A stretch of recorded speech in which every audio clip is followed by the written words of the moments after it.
Hey everyone, how's it going? For today's video, let's take an up close and personal, in-depth look at the all-new 2015 Nissan Murano. And this is going to be a detailed, in-depth review of the Murano. We'll start it up, show the engine, get an exhaust clip, and go over the performance data, take it on a thorough road test, and show you many of the unique aspects of both the interior as well as exterior. And so, without further ado, let's go ahead and start her up. Let her run.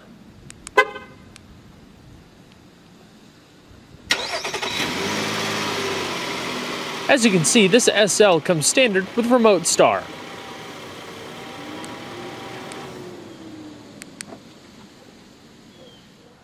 Standard equipment across the entire Murano lineup is an intelligent access smart key system. So, if you just keep the key fob in your pocket, you're able to lock and unlock the vehicle via the chrome buttons on the driver and passenger side door handle. To lock, just tap it once. The vehicle will chime twice, then after waiting a second, go ahead and hit the button again. It'll chime once, and automatically unlock the vehicle. This exterior color is known as Arctic Blue Metallic, and comes nicely paired with the premium mocha brown perforated leather interior with jet black accented across the doors, center console, dash, and floor. You also have subtle touches of color accent stitching found throughout.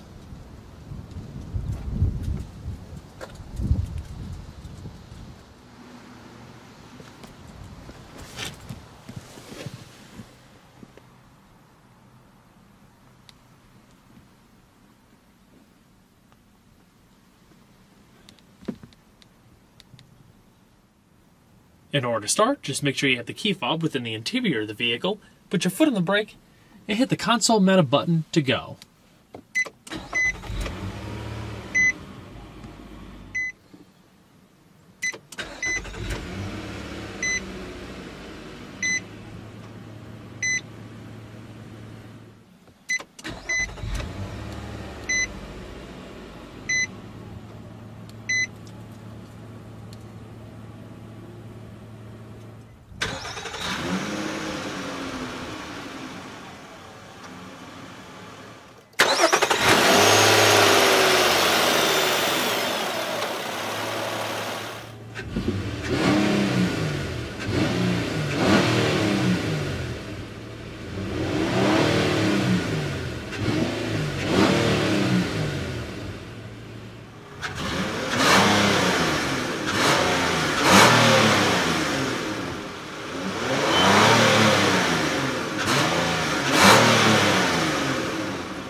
The new Murano is a very easy vehicle to navigate thanks to its speed-sensitive power assist rack and pinion steering, which relaxes at lower speeds for easier maneuverability and becomes more sensitive to directional inputs at higher speeds for greater agility, all routed through a 4-spoke multifunction steering wheel. It's also comfortable to hold, wrapped in leather, and features grip bolsters at 10 and 2.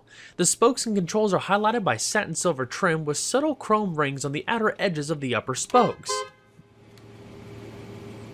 So I've driven the Murano for about a week, and I must say I'm quite impressed with it. I've driven a lot of cars over the years, especially in this category.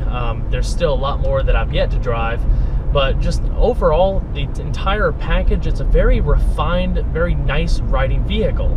It's a little less sporty feeling than the last generation, which means the suspension is a little less stiff, which is probably going to be a lot more mass appealing to the general public just because the way the suspension is set up in this vehicle, it's extremely smooth. I mean, it soaks up the bumps quite well. It still handles its own in the corners. I mean, it's not a corner carver or anything like that, but I mean, you don't buy a crossover for sporty handling and blistering performance or anything like that. You buy it for practicality, the efficiency over a bigger full-size V8 vehicle, and you can haul a lot of people, you can haul a lot of stuff, and there's so many different iterations out there. So the really important thing in this particular market is how you can distinguish yourself in offering a unique package. And that's exactly what Nissan did with the first generation. I remember when that thing came out, it was very luxurious, and it still looks nice to this day. Build quality was fantastic. I mean, that entirely translates to this new 2015 model. I firmly believe that Nissan entirely redefined the Murano lineup. I mean, this vehicle is not at all the same as the previous generation. The only thing that's the same is that it has a CVT and a V6. This is a bigger vehicle, it rides better, the build is better, the features are better. I mean, it's just better. Depending on whether you like sporty or handling vehicles or not, this may not be the exact thing. This is available with all-wheel drive though, so that's definitely good for a little bit of extra traction to the ground, especially in colder climates. But it really begs the question, why in the world? I mean, obviously there's certain reasons for everybody, but I just don't personally see the need to go and spend more for like an Infiniti or something like that when you can get this that has fantastic craftsmanship for the price. I mean, it's super comfortable. These zero gravity seats are just immensely comfortable. I love them. I mean, it's just a great vehicle. There's good power. It's a very quiet vehicle. I think there's a lot of sound deadening. But I mean, overall, I've really enjoyed it so far. I can't find too much to complain about. The biggest fault that I've noticed is the way the hood is designed. There's a crease that kind of angles back this way towards the driver, and if you're driving directly into the sunlight, depending on the angle, it can hit that curve and just kind of come into the interior just a little too much.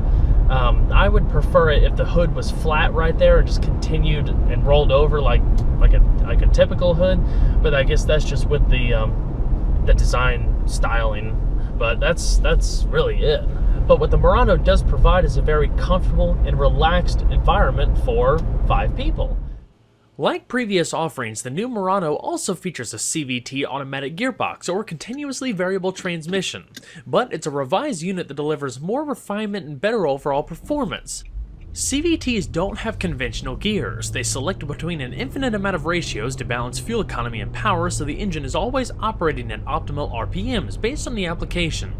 There is in fact 7 simulated gears if you wanted to shift it manually. By clicking the selector to the left and pushing forward or pulling back, the CVT will give you the feeling as if you were shifting gears, which is pretty cool if you wanted the best of both worlds. Accelerating harder in automatic mode also will act like it's shifting gears when it gets up into the higher RPMs.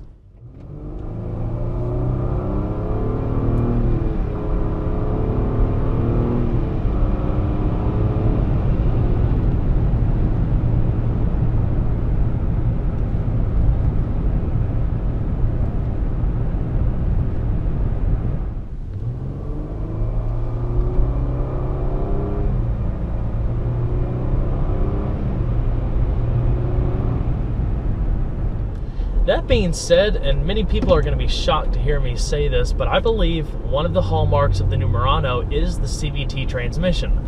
I know, this is blasphemy. I mean, I personally have never been a fan of CVTs before.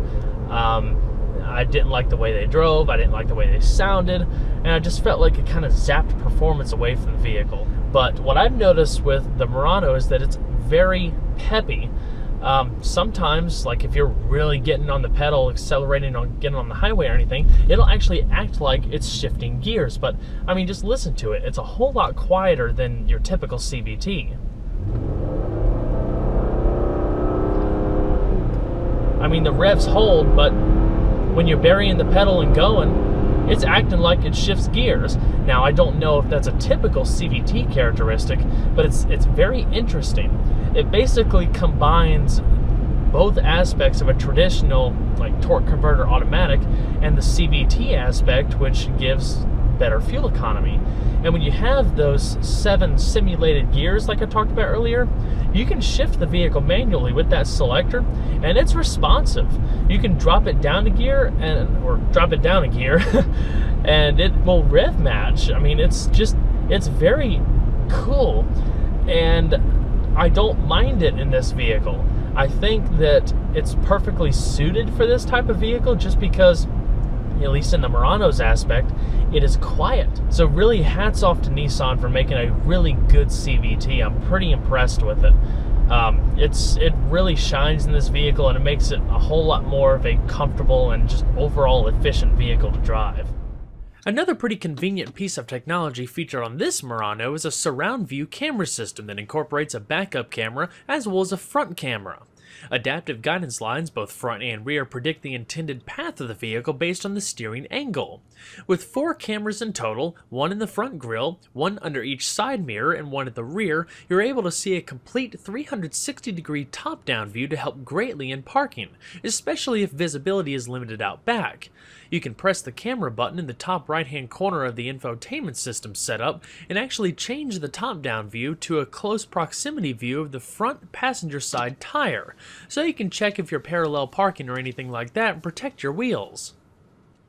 This Murano SL features standard halogen projector LED accented headlamps that are also automatic. You can get LED headlamps though, part of the Murano Platinum. Fog lamps, and your hazards are up top. Both front windows are fully automatic.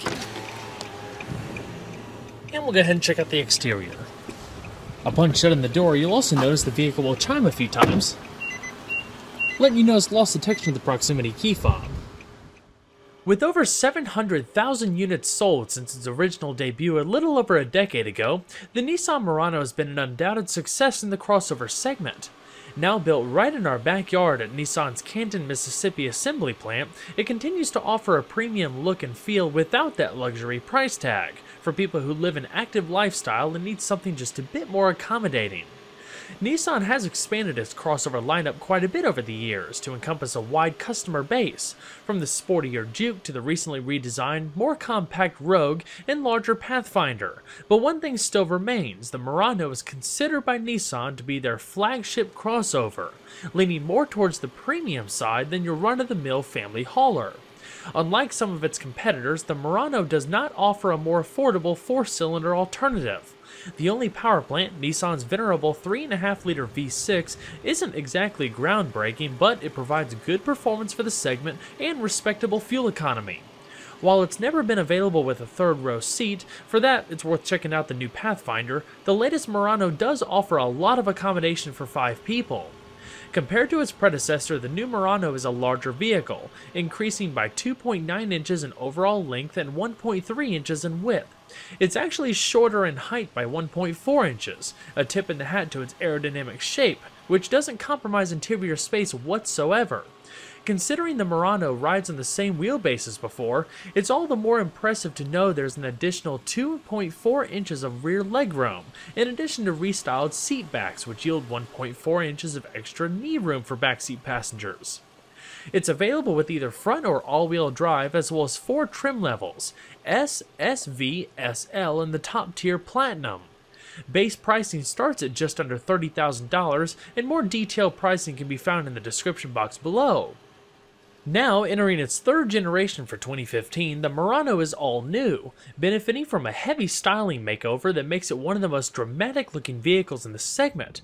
Taking inspiration directly from Nissan's Resonance concept seen a couple years back, every single panel has been sculpted as if it was shaped by a gentle breeze, incorporating Nissan's new V-Motion front end, edgy boomerang lighting inspired from the 370Z, and a roofline that appears to float above the body.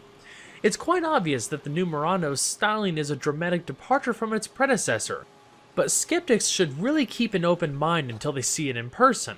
Only then can you really begin to appreciate the many fine details on a whole new level. This, as Nissan's slogan perfectly relates, is the crossover equivalent to innovation that excites. With a segment largely dominated by generic shapes, Murano looks fantastic. A welcome change, daring to be different, just as the original did for the 2003 model year. While that difference may be polarizing to some, to others, like myself, who look for that unique sparkle that sets a vehicle apart from the rest, it makes it that much more of an enticing option. As expected, the 3rd generation Murano is a far more efficient offering than the vehicle it replaces, not only in terms of fuel economy but aerodynamics.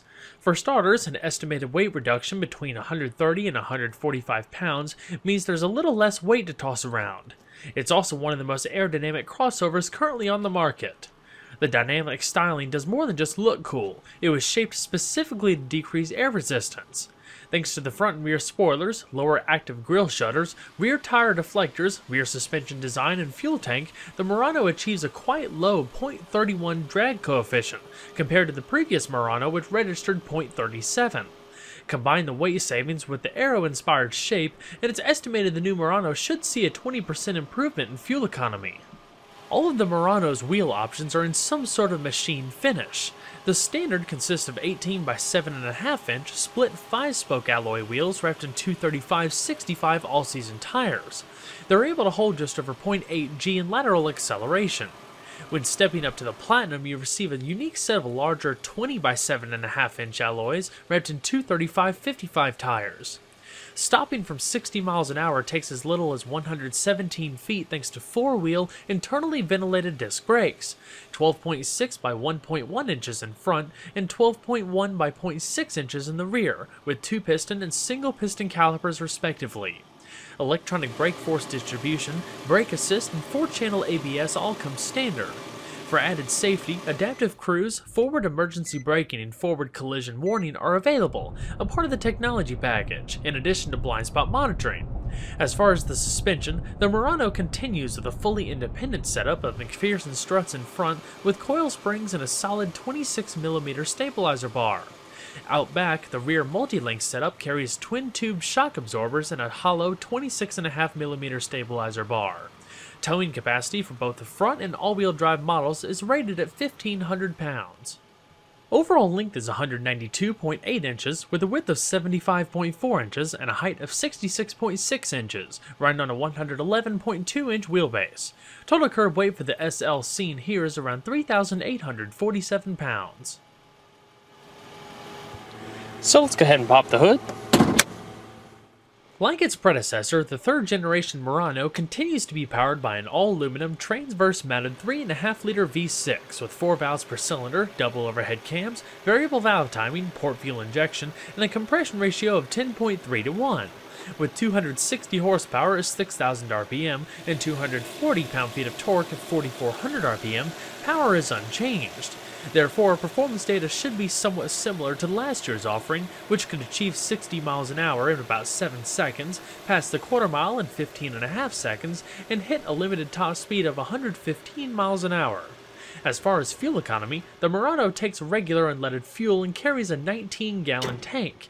EPA estimated mileage ratings range between 21 miles to a gallon in the city and 28 on the highway.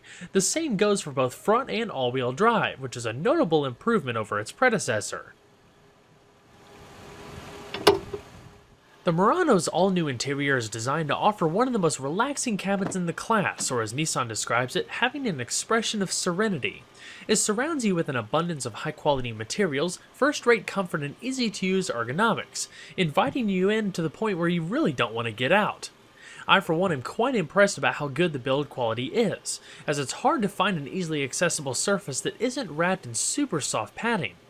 Double accent stitching makes it feel tailored, while the optional jasper pearlescent or brushed silver trim found throughout further adds to a high-end look. The standard cloth interior found in the S and SV is available in 2 colors, graphite and cashmere. Manual adjusting seats are standard in the base S trim, otherwise the Murano features 8-way power adjustment for the driver's seat including lumbar and a 4-way power passenger seat. When you step up to the SL, premium perforated leather is added with heated front seats in addition to the mocha color theme like you see here. Platinum models receive heated and ventilated front seats with heated rear seats. The Murano also benefits from Nissan's patented zero-gravity seating, which are designed to cradle your body and spine in a neutral position as if gravity wasn't a factor. Speaking from experience, they're extremely comfortable, both soft and supportive, and are meant to reduce long-term fatigue. This alone is worth considering the Murano for, especially if you travel a lot. Adjustable ambient lighting is only available in the SL and Platinum and accents the doors, either side of the center console, and the back of the front seat center armrest for rear passengers. Nissan's also quick to point out that the center stack area has been significantly cleaned up, reducing the number of buttons and knobs for the infotainment system by 60%. With just 10 main buttons, it's far easier to see and use, especially when driving. It's a welcomed improvement in simplicity. A manual tilting telescoping steering wheel comes standard or powered and heated in the Platinum model. You have a standard driver's knee airbag, traction control and trunk release located to the left-hand side, and a uniquely sculpted dash with color-accented speedometer binnacle, all nicely finished off with an optional panoramic sunroof, a part of the technology package. So let's go ahead and see how she sounds.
A basic 6-speaker audio system comes as standard equipment in lower trim levels, but for added quality and power, this 11-speaker Bose audio system, including 2 subwoofers, is the way to go. The center of it all is an available 8-inch LCD touchscreen in the middle of the dash, incorporating the Nissan Connect infotainment system with navigation and Bluetooth technology.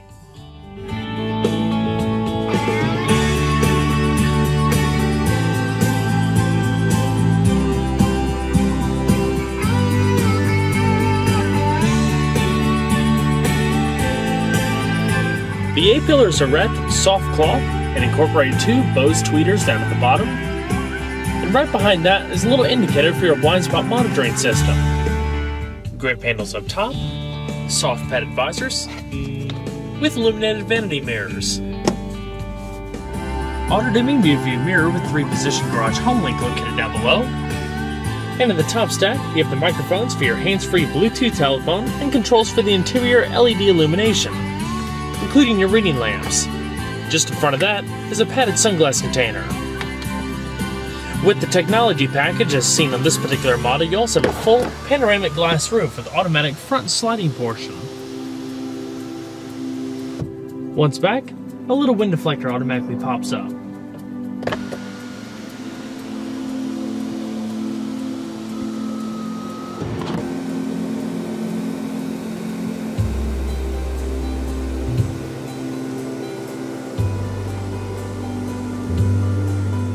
So let's talk about how the Nissan Connect system works. In the time that I've had this Murano, I've actually become quite fond of this system. It reminds me of a unique blend of the Chevrolet MyLink / Cadillac Q and the Chrysler Group Uconnect system, if you're familiar with those. Down in the bottom, like the Uconnect, all the apps or different functions are easily laid out for just simple touch. As far as the rest of the system, it incorporates many features and functionality that you would find in a smartphone or a tablet. Like with navigation, it allows you to pinch, draw your fingers back and forth to zoom in and out. The different menus, you can just swipe back and forth. And it's all organized in an app-style fashion. I haven't noticed any lag or anything like it going between the different menus. It's a very responsive system. So right now we're looking at the main menu. There's 3 different screens with customizable apps. You can either swipe through them or hit the little directional arrows to either side. Right now it's set to the factory default, so this is what you would see when you first purchase the vehicle. To the left, you have some navigation shortcuts, the Nissan Connect apps, which I'll talk about later, call history for your telephone, and media in the middle. Now to mention some extra data and features through Sirius XM, such as real-time traffic updates, sports, local fuel prices, stock information, and weather updates. Being that it is entirely customizable, all you have to do is just hit Edit Menu, and just like you would find on like an iPhone, you can reposition the apps, delete them.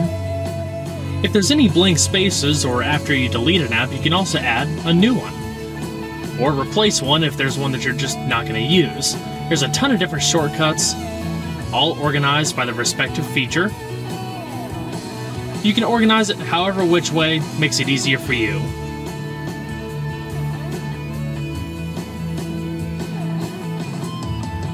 The upper right hand corner is a button for the camera. It'll bring up your front camera system if you're sitting still, in addition to the surround view. Press it one more time and there's a little proximity camera up there that'll highlight the passenger front wheel, so if you're parking up against a curb you can see that a little bit easier.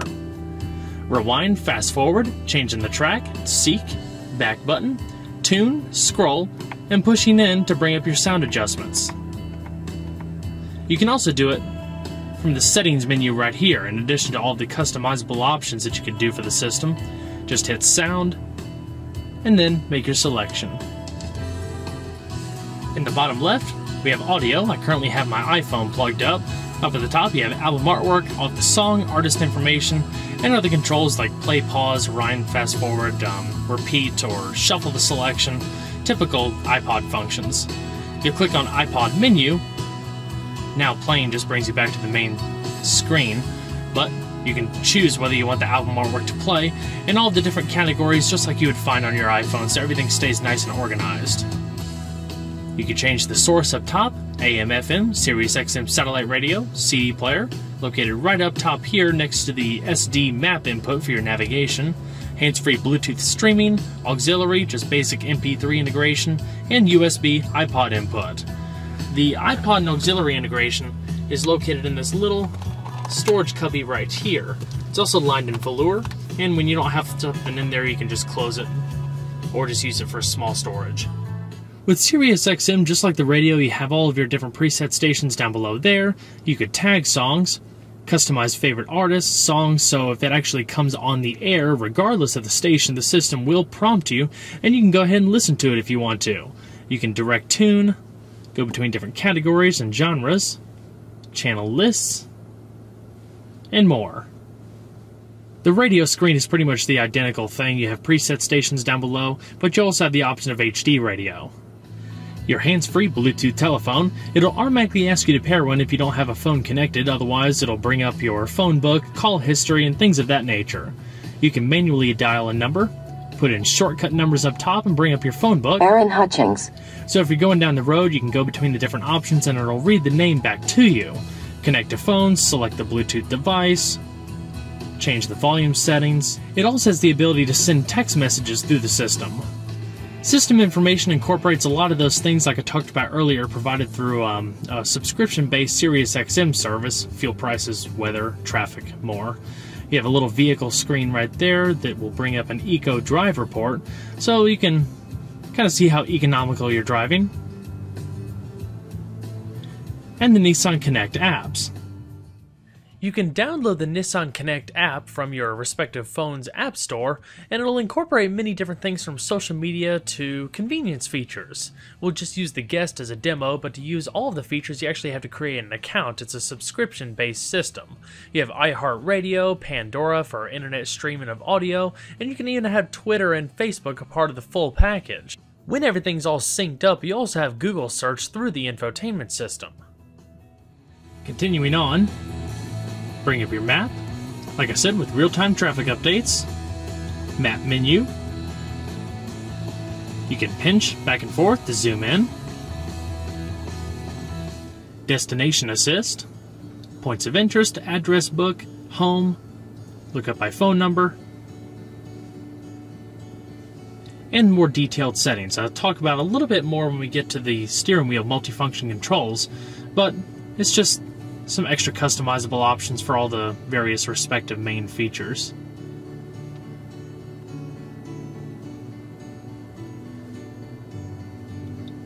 But in a nutshell, those are all the basic features of the Nissan Connect system available in the Nissan Murano.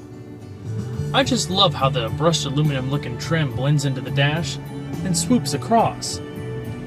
Continuing down the center console, the majority of it is finished in high gloss black with some satin silver trim, in addition to satin silver outlining the vents. Down below, you have a dual zone electronic automatic climate control with independent temperature adjustments for either side, one-touch automatic, fan speed in the middle, different zones, and recycling front and rear defrost. Down below that, the SL features standard 2-stage heated seats for both the driver and passenger.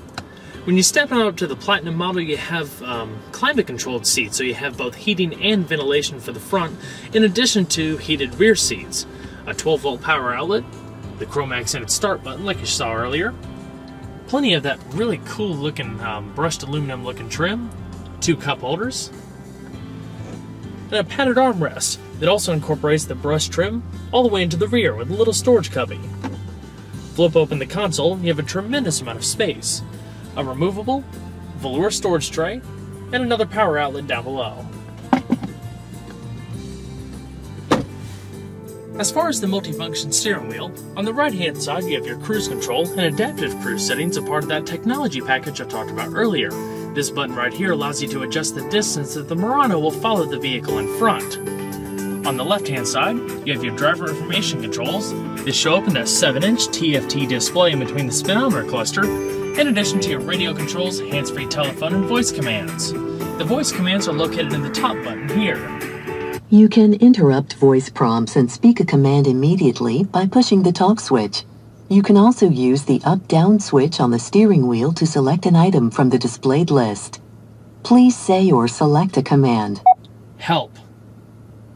You can use voice recognition to control many features to help keep your eyes on the road and hands on the steering wheel while driving. Here are some general tips on using the voice recognition system.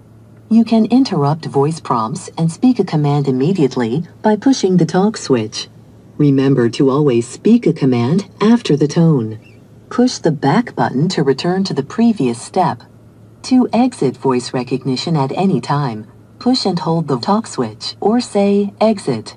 To reduce the length of spoken prompts, you can select exiting voice recognition. So like other similar systems on the market, you can pretty much control the entire infotainment system through voice recognition. The voice is also quite pleasant. It doesn't sound robotic at all, just like natural speech. This button right here has 2 different functions, both for the driver info system and the media. If you're in just one of the main menus, just scrolling back and forth, you can click up or down without selecting the OK button and go between your different tracks or preset radio stations.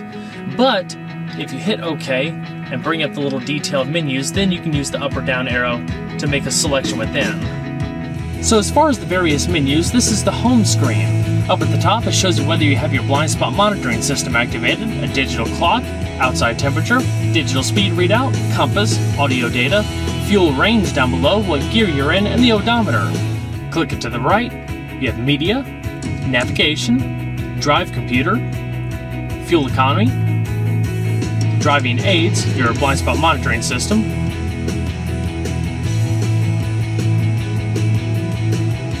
tire pressure monitoring system, as well as different warnings if there's an alert or something the system needs to bring to your attention.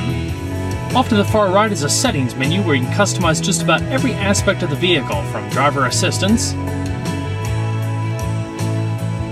display options, including changing the color of the vehicle on the welcome screen, welcome effect, how you want the vehicle to greet you, maintenance schedule, clock, tire pressure monitoring system, and much more. Alrighty. There's also an auto recall feature for the driver's seat, so when you start the vehicle up, it slides up to the last memory setting, and when you shut it off, it goes back just a little bit to aid ingress and egress.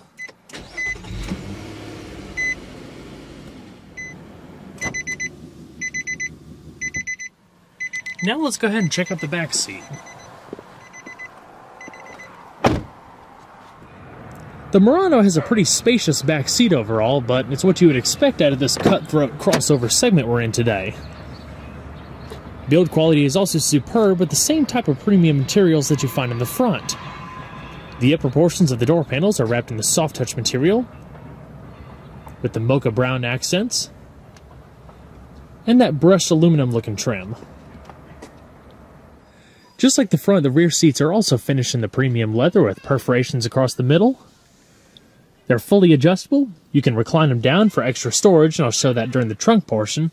Or you can just pull the strap when you're sitting in the seat and recline the seat either a little bit forward or a few inches back, aiding in more long-term comfort. So now, let's go ahead and hop in on the other side, talk more about backseat amenities, overall comfort, and interior space. Like we briefly talked about earlier, the new generation Murano is a slightly larger vehicle than its predecessor when taking into consideration its overall exterior dimensions. The wheelbase length, though, didn't change, so the first thing that you'll notice is a repackaging of the interior to make it a lot more spacious.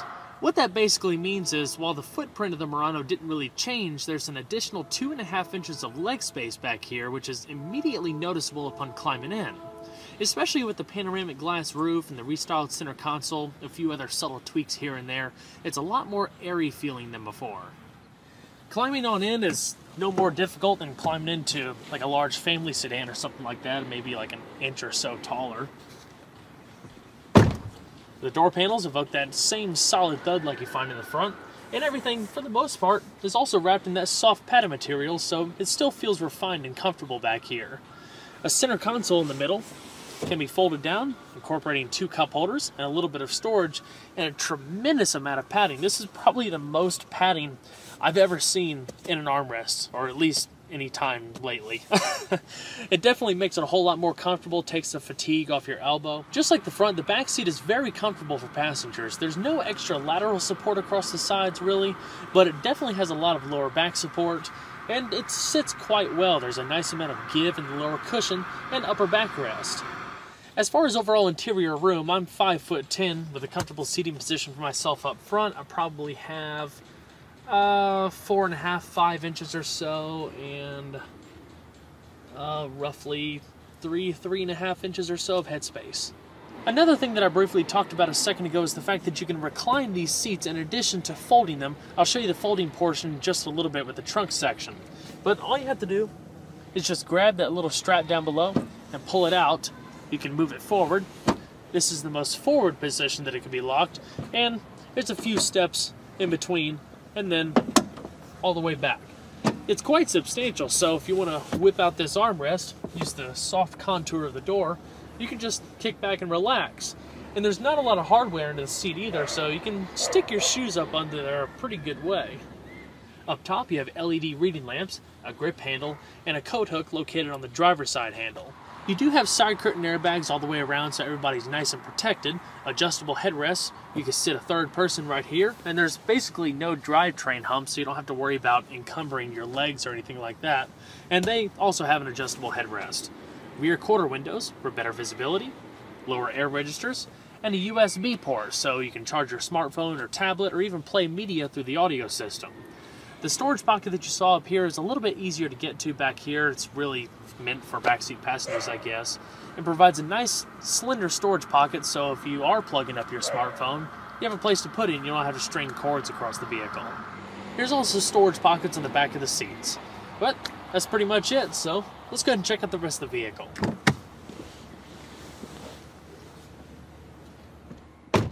When you step up to the SL and subsequent Platinum trims, you receive a power rear liftgate as standard equipment. In addition to the dash and trunk mounted buttons, it can be opened and closed by the remote fob. There's even a safety feature that'll automatically stop the liftgate and reverse the action if the door encounters an object, both opening and closing.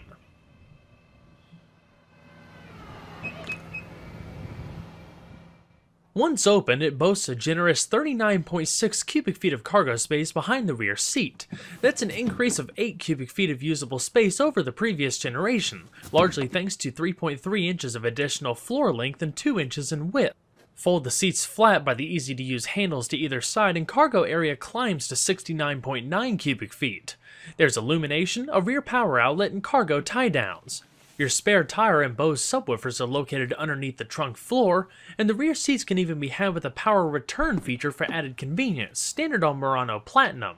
Extra storage can be found in the little cubbies to either side of the storage well, the right-hand side of which houses your jacking equipment. You can even turn off the power liftgate feature via a switch in the glove box.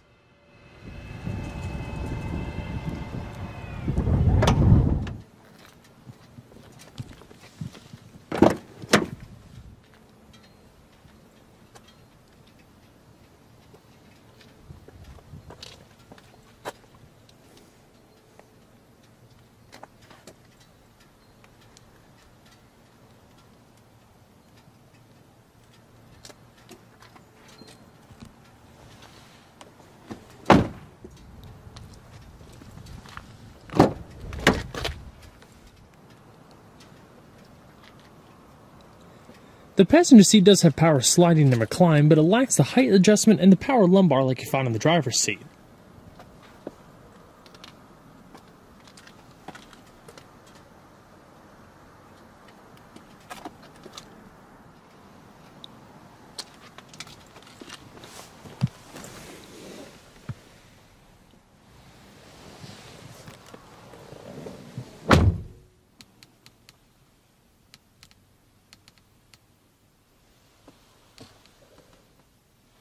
Down in the bottom of the dash, you do have a large glove box, all lined in velour, and it's a two-tier design, so there's an extra pocket up here for stowing some smaller items. You also have additional storage on the side of the center console.